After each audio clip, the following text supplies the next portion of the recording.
Hello everyone and welcome to Stan the Wine Man TV. I am your host, Stan Rattan, and this is a blue collar wine show where I help you spend your wine dollars wisely. I've been absent for a while, took a trip over to Europe, so I've been gone. I did shoot a couple of episodes, I meant to put them up, but the wines were so bad I just couldn't do it. I'm sorry, I could not do it. I have not come across wines that bad in a long time, and I don't think it's even worth putting up there, so they won't be in the store that I work at, I can tell you that much. We are going to look at wines made by famous singers. One country western singer and one progressive metal hard rock singer. And we're going to look at these wines. I did a couple of celebrity episodes.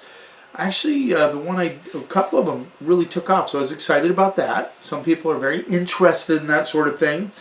A lot of celebrities enjoy wine, and they have their own wine that they make. Either they make it or they have somebody else make it for them, but they're very hands-on about it.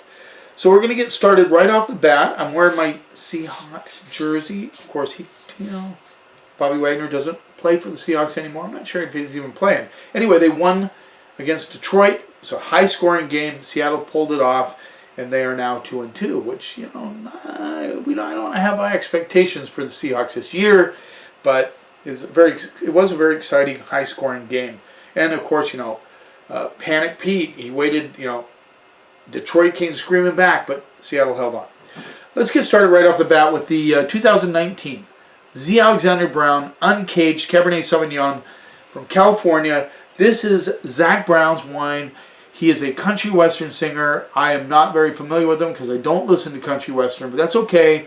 A lot of people like him and listen to him. Of course, the winemaker is John Killebrew. He is the main winemaker for Delicato family vineyards, and so this is under that umbrella of Delicato, but evidently Zac Brown has a lot of influence in how this wine is made.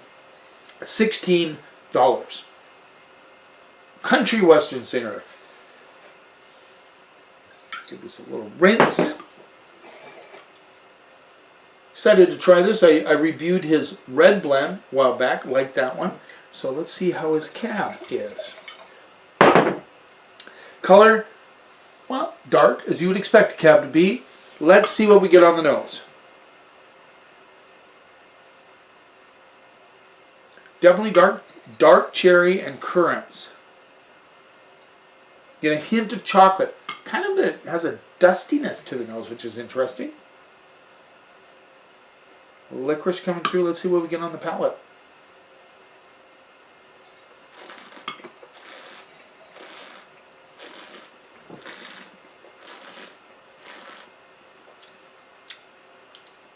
Smooth. This is a smooth cab.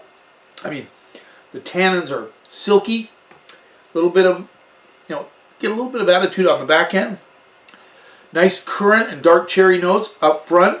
Then that chocolate kind of blends into the mid palate with a little bit of licorice coming through as well.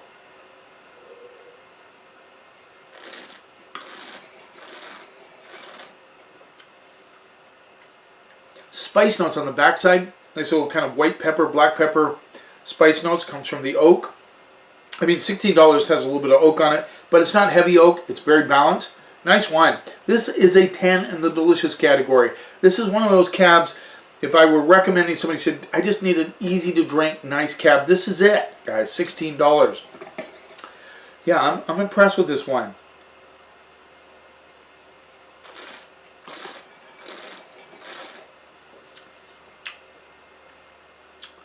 I like that chocolate kind of licorice thing on the backside with that spiciness that comes through.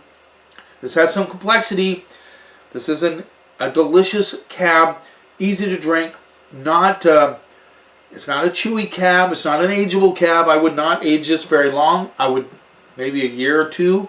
It is ready to drink now, and I'm sure that's what Zac Brown wants. We do sell a fair amount of this at the store, so I'm excited. I'm glad I got to try this wine. I'm going to go straight up B, hedging towards B+. I think this is a fantastic cab for the money, $16, great value. Let's move on. Now, we're going into some serious stuff here. This is Maynard James Keenan, lead singer for Tool. I'm not sure if he's still singing for Tool or not. Progressive metal band, kind of hard rock sort of stuff. He is the winemaker here. He owns it, and he's the winemaker. I remember trying this a long time ago. This is a 2019 Caduceus Cellars, and this is a blend of, let's see, 50% Cab, 30% Cab Franc, and 20% Aglianico. Now, that's cool because Maynard James Keenan has Italian connections. His family comes from Italy. So he's obviously took that passion for wine from his Italian heritage and brought it to, of all places, Arizona. And there are quite a few wineries now starting to come out of Arizona. And Maynard James Keenan tapped into this resource a long time ago, and now he is. And this, okay, guys, this is $55. So we're talking to Sammy Hagar here. $55 Caduceus, and I want to thank Mike Burns. I had mentioned Caduceus Cellars in an episode that I did prior where I was doing celebrity wines, and Mike Burns happened to be down in Arizona, and he picked me up a bottle of this. So thank you, Mike. I really appreciate it, and we're going to give this a whirl. It's been a long time since I tried this. This guy is a bundle of energy, Maynard James Keenan. He has a lot of projects, you know. He makes his own wine, which is very cool. $55. Caduceus, Anubis, Cab, Sangiovese, no, Cab Franc, and Aglianico. Aglianico is a very grape that is used quite a bit in Italy, especially in southern Italy. Color, it's a little lighter than a Cab. It has a little bit of a interesting kind of brown. Well, yeah, no, take that back. It's a little clear. You can see through it, but yeah, kind of almost reminds me a little bit of a cross between a Pinot and a Merlot, maybe. Anyway, let's see what we get on those. Almost like a really kind of fancy soap.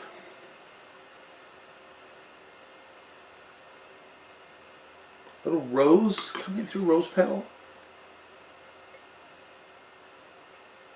A little rust, get a little rust action. Getting some currants. But it reminds me, for some reason it reminds me of, you know, my wife and I really like nice soap. We picked up a little bit of soap when we were over bar soap in Europe and in France. And we really like that type of soap. And this has that kind of quality to it. Getting a little bit of a old cedar notes as well. Let's see what we get on the palate. I'm excited about this.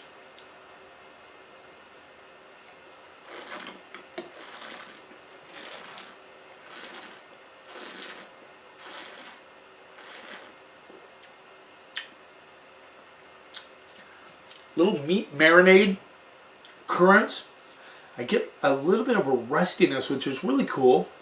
So obviously Maynard Keenan is trying to make an old world style wine in the new world.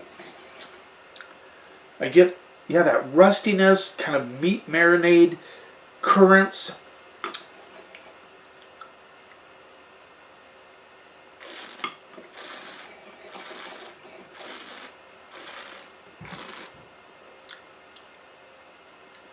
A little bit of a raisin action. I know people don't use that word raisin anymore, but you know, what do we say? Dried currant action going on. That the red flower kind of rose petal thing comes through as well.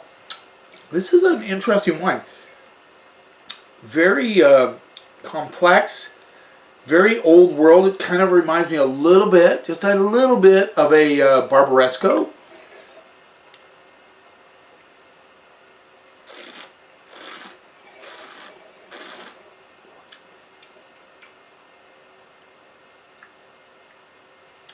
Yeah, I like that kind of meat marinade thing that comes through on the backside of this wine. I like the rose petal kind of red flower notes that are coming through. Definitely has the currant notes, dried currant notes. Very Nebbiolo-like, which is very interesting because it's 50% cab. That's why that color kind of, get that color on it. You can almost see through it.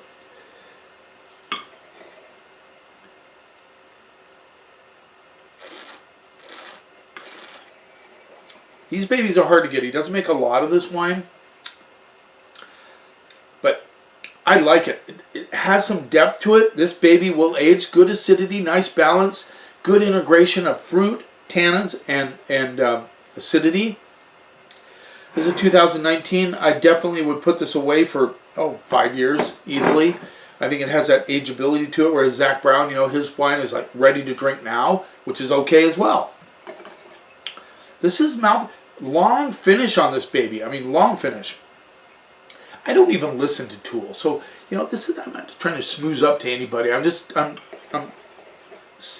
calling it as I taste it.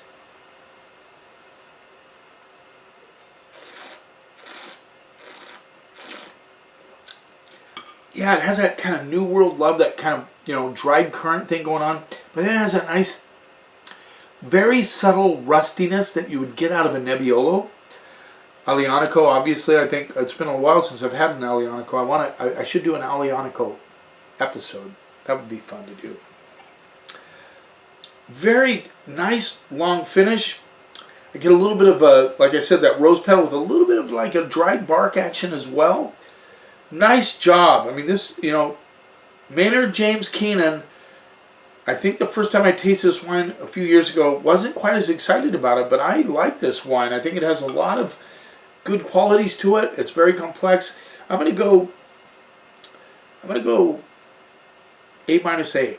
I think it's a very good wine. $55, yeah, that's not chump change, but I think it's worth every bit of $55.